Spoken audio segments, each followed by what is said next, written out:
Hello, my name is James Walker. I'm president of Watchman Fellowship, an evangelical Christian organization doing apologetics. I'm also co-host of a monthly meeting called the Atheist Christian Book Club.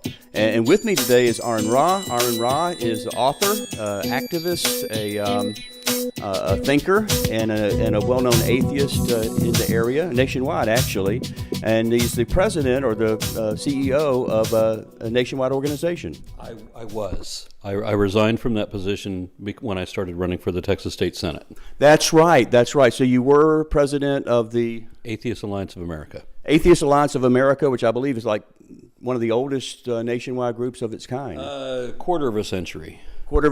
So you gave all that up, all that fame, all that opportunity to become a public servant, theoretically. I don't know what's wrong with me. I needed confrontation, and so I needed to jump into an even bigger fight. Yes, I'd love to talk to you sometime about your run for Texas State Senate. That should be fascinating. But I have something else I want to talk about right now. You're author of a book on creationism. Tell me a little about the book. Well, creationism is a little bit different than just a religious position. It's a position of religious extremism where doctrine is indistinguishable from deity, and in other words, they literally worship a book, right? So if you prove the book wrong, you prove the God wrong. For many of these believers, they can't accept that the Bible could be wrong about anything and then still hold a belief in God. If you disprove the book, you've disproved their God, and they both go away in the same instant. And evidence is meaningless to a creationist perspective because they've decided as a matter of confirmation bias that whatever the Bible says is true, or in the case of the Bhakti, whatever the Bhagavad Gita says is true, or whatever the Quran says is true, and they're going to ignore any evidence that stands against that. So you've written an entire book on the topics of the falsehoods. The name of the book?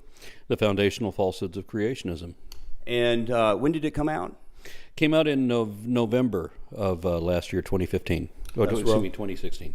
Well, I look forward to reading it, and it's an interesting side note. Our book club is pretty new, but we are Atheist Christian Book Club, and what we do is we alternate each month. So we do a Christian book, and we do an atheist book, Christian book. We just did the Case for Christ, very interesting. I think one of our best times that we had together as a young book club just this last week.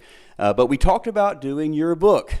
And when you found out about that, you were gracious enough to say you'd be willing to be there. So this is a first for our club, to be able to discuss a book. This wouldn't be an atheist book, obviously, but actually have the author there.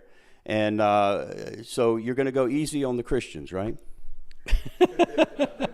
It's actually the Christians that I would most like to reach out to. Well, it is fascinating. One of the things that we're trying to do in the Atheist Christian Book Club, we find sometimes that, at least from a Christian perspective, we talk past people.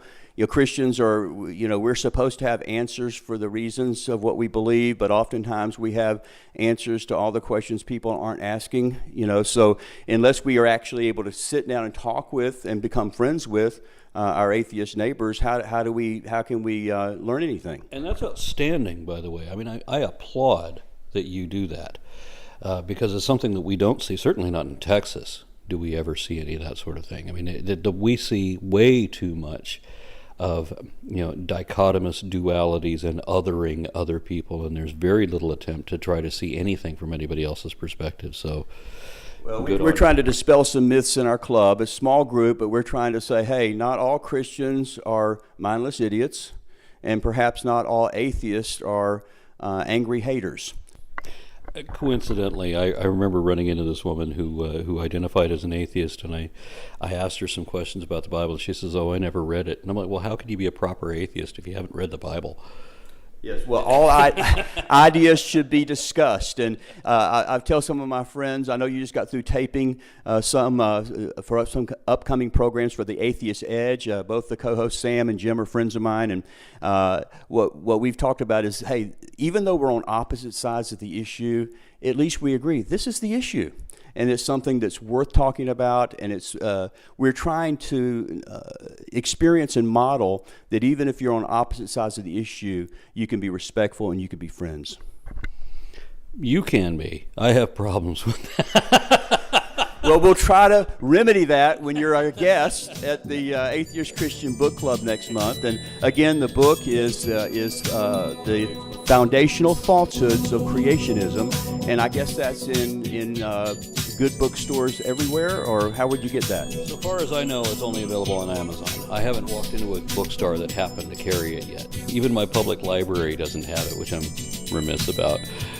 You might need to remedy that yourself, but I did my best. Yeah. okay. So, but yeah, we're going to be looking at that. If any of our viewers want to follow along with us on that, that'll be the discussion. And every other month, Christian book, atheist book, and we look forward to having you. And that's going to be July 7th, Friday, July 7th, in Arlington, Texas. We look forward to seeing you there. Thanks so much, Aron.